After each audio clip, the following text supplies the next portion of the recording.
Hello and welcome to my informational video on the following questions that the Board of Education has provided me to answer as your new school business administrator.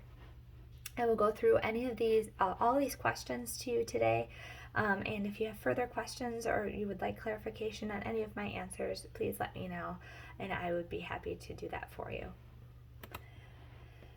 As we get started, the first question that I was asked to inquire about was how long should it take to build a new school from planning to completion? When I dove into this question, I found that before any building can take place, the planning starts at least 2 years prior, and that's assuming that the district will have to go up for referendum. When thinking about a facilities update or improvement plan, assessments and a study to identify facilities and infrastructure is also needed within that planning process. And within that information helps build a capital improvement plan, preventative and corrective maintenance plans, and plans for long range master and future facilities based on information that buildings have lived through their life cycle, and therefore they would be taken offline because it would not make sense to pour additional funds into them, and it would be more cost effective to take them offline and build new infrastructure. In addition to that planning process, we also need to think about the community stakeholders that need to be involved in this planning in order for referendums to be passed and for information to be provided to all of those key stakeholders involved. In order to do that, I would suggest starting a facilities advisory committee because that will be detrimental in determining the needs of our district and to serve the educational needs of our students. This will all be done and occur pre-referendum in order to identify the need areas that our community members are willing to pay for with their tax dollars and support our community school. That process as a whole will take approximately 6 to 12 months in advance prior to the referendum going up for vote. Once a referendum is passed for a new building, the planning begins, and starts out as a project schedule. It takes approximately a year from the programming and schematics development, design phase, and the bidding. So altogether, approximately 2 years from start to finish of going for referendum and then breaking ground for that new building structure. The next question is it reasonable to expect a school building to last 50 years? And my answer to that is yes. With the correct maintenance and preventative plans, facilities can last 50 years or more. School facilities maintenance efforts affects the physical, educational, and financial foundation of the district. There must be a focus on the day-to-day operations, and long-range maintenance management priorities are a must.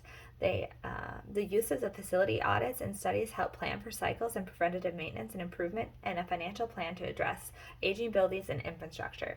So together with our maintenance staff and our school business official, myself, and our superintendent, those plans need to be really fine-tuned and developed in order to provide the best infrastructure as the building ages.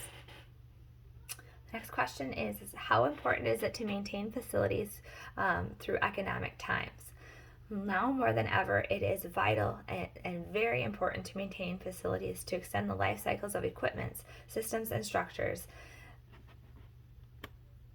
as communities are hard-pressed to withstand increased taxes, inflation, and rising construction costs. So being good stewards of our dollars that our community provides us, we must make sure that the structures that we build are able to withstand students and the environments in which they are housed, and be able to be maintained throughout the 50 years plus that the building is built for. The next question is, what should a preventative maintenance program look like? And this really goes back to making sure that our facilities are updated, upkept, and able to provide education space for our students for years and years to come. So preventative maintenance is a must. Preventative maintenance in a K-12 facility is provided by management teams, and it's the ability to anticipate equipment breakdowns and repairs ahead of time before it's too late, before we possibly have to replace or repair a whole widespread unit, and the problem becomes minor to a major. We have the understanding that we have day-to-day maintenance, and we have to focus on making sure that our facilities are up to par when it comes to all of our infrastructure with in-house. We also have to determine whether it is most cost effective to have experts in-house be able to fix every issue that arises, such as electrical, HVAC, or school use equipment, or if those are best to be farmed out and provided by those that we can consult with to better suit our needs. We are not naive to understand that maintenance folks are not always able to repair or replace equipment. However, they should be able to do most of the services in-house. A good maintenance program is built on a foundation of preventative maintenance, like I said before. It begins with an audit of the buildings, grounds, and equipment. Once that facilities data has been assembled, structural items and pieces of equipment can be selected for preventative maintenance. It's always good to consider the large-scale infrastructure before the small-scale things. HVAC is probably one of the most vital pieces of the school that we have that needs to be running efficiently and effectively in order to make sure students' educational spaces are at their best for them to be able to learn.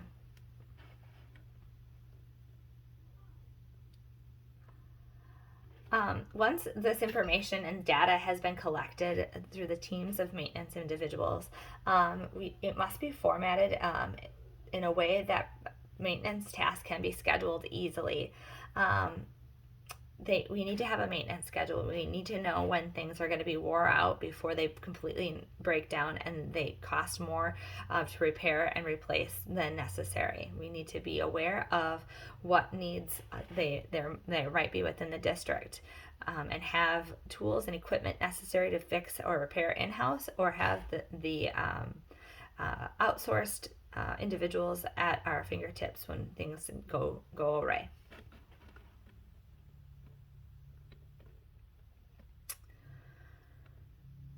The next question is discussing bonds. Why are bond referendums so hard to pass? Bond referendums are hard to pass as community members are worried about the tax impact for a bond, which usually is for approximately 20 years. It is commonly hard to convince district community members to realize that the school is the hub of the community, and we need facilities that are modern and conducive to all learning environments for educational growth. Many schools are on fiscal cliffs due to declining enrollment, inflation, and socioeconomics of the community. Therefore, we have to really be savvy and really invest in our stakeholders of our community members and recognize what are they asking, what is our school meant to do for educational purposes, and dive into those need areas, therefore really honing in on what the community feels and values that a school can do. Are our current economic conditions good or bad for bond issues? In the spring election, many schools did not pass referendums. That would tell us that the current economic conditions are not good for bond issues. This was mostly due to the inflation and interest rates. So at my previous district, we're fortunate that we were able to pass referendum and have a bond issue for us for great need of infrastructure improvements and capital improvement plans. The next question, what are some ways our school district can conserve energy? A few ways we can conserve energy is through LED lighting, HVAC controls management and for efficiency, and making sure that we are utilizing energy saving and cost effective equipment within our school districts, and making sure that staff and students are aware of powering things down and utilizing and conserving energy when students and staff are not within the building. Making sure that lighting and heating are kept minimal when staff and students are not using the facilities is a very top priority. What should our school district do in the realm of heightened security?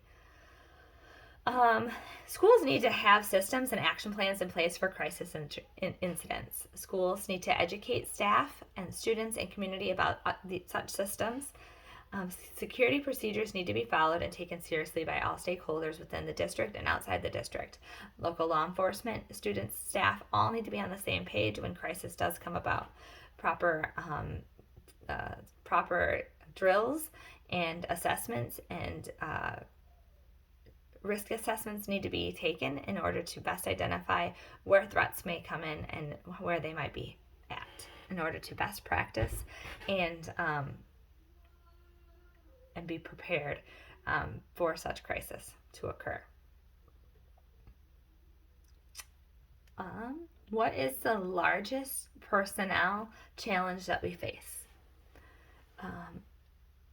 To my knowledge, our biggest challenge that we face as public school districts is finding staff in specialist areas, finding reading teachers, math teachers that are specialized in teaching that discipline is extremely difficult and hard to come by.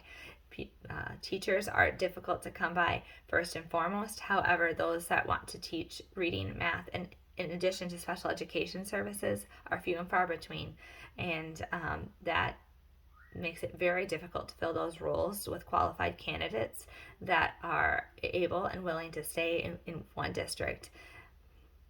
Additionally, attracting new staff and retaining retention of staff is very difficult. It's a very competitive market. Every district that's local, wide and far, are looking for specialized teachers and good teachers to have on staff, and being able to have the equity that allows a fighting chance to attract teachers for benefits and pay scale is significant. Districts all across the communities are battling the same thing. However, other districts may be able to pay them more or have a significant benefit package that seems more appealing to those than the other local district, making it difficult to attract them in addition to retaining them. Why is staff evaluation important? In order for districts to be successful, staff evaluations are an important part of the improvement process in all facets of the school. Evaluations should provide professional growth and development to improve student outcomes and student learning environments. Evaluations should not be punitive. However, they should be meant to allow staff to learn and grow forward, especially in the teaching shortage crisis that we have. We just recognize that we're not finding staff in specialized areas. Therefore, we have to maybe create and mold certain staff members or teachers to fit that realm. Therefore, professional development, learning and growing with that teacher is going to become a vital part of administration and staff to allow them to see their need areas and strengthen their areas that they are weak at, as well as complementing their strengths and allowing them to use those to benefit their growth. What should the goals of the transportation system be?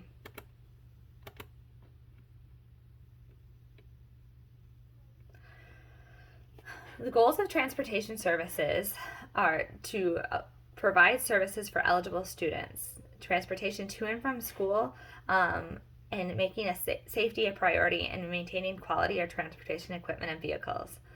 The Transportation Services Department also is responsible for teaching and expecting students to act in a safe and orderly manner while using school transportation. Additionally, they want to plan and provide transportation service effectively and efficiently for the economy. Using transportation services to support all types of learning opportunities that are available to students, adhering to state guidelines and recommendations in providing transportation services to students, and working effectively with students, parents, private contractors, and other governmental agencies in providing transportation services. And last but not least, providing courteous service to students and responding promptly and courteously to requests by parents and students. And that is in our board policy handbook for this district. It's vital for us to recognize that transportation to and from school is first and foremost the priority of our transportation services, and that has to be done effectively, efficiently, and courteously for our students to have a safe ride to and from school. What is the greatest challenge for today's school food service operations? One of our biggest challenges for food service is the state of the economy. That brings a big challenge in collecting school service fees for our food service department. Many families in this district qualify for free or reduced lunch, however, are not filling out the free and reduced lunch application. Therefore, we're not getting reimbursed for the meals their students eat, and we are not receiving payment for the food the students are eating. We cannot deny a student a meal. They are entitled to such. However, they may not receive the hot lunch that is provided to all the other students. However, the food still is costing us money and it's coming from somewhere. So knowing that, that is a huge challenge for our food service programs. Additionally, food costs. Our economy is in constant inflation, and all things cost money, and food is no different. And with the rise of food costs and maintaining that food fee and the cost, it's not quite balancing out. Therefore, we're going into a negative balance in order to feed our students a proportioned and appropriate meal throughout the day. What are the pros and cons of technology use in schools? Technology has many pros and many cons in the classroom. Some of the good. We can improve engagement. We can have access to information right at our fingertips. We can provide personalized learning to a diverse population of students with many different tools that provide scaffolding and differentiation of instruction to students right on that computer and on those computer programs. Collaboration and communication. Technology has grown and enables students to collaborate with their peers in projects in the classroom and beyond the classroom, which allows for student learning to take place anywhere at any time. And some of the bad. The bad is distraction, the constant need for the computer or device in the student's face or smartphone can really divert the student's academic learning. Inequality. While technology is integrated within the classroom, not all students have equal access to devices or internet at home. At this particular district, we provide one-to-one Chromebook or iPad capability. However, that can only serve a purpose if the student is in district. Not all students may have the same opportunities for internet use at their home. Additionally, there may be an over-reliance on technology that might undermine specific fundamental skills such as handwriting or mental math, because the computer does it all for them. And last but not least, technical issues. Our technology can only work as good as it can work when it's updated. Technology is quite often unpredictable, and technology issues can disrupt the learning of many when it's used frequently and daily at the school. There are many other significant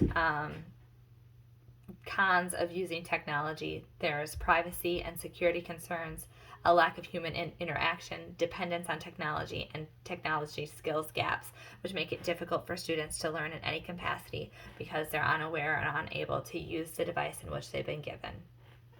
So that is just several ways that technology can be difficult to use within the school. I want to thank you for the time you took today for reviewing my video. I hope I answered your questions thoroughly, and if I can make any corrections or if I can offer any clarification to today's video, please reach out and let me know. Take care and have a good day.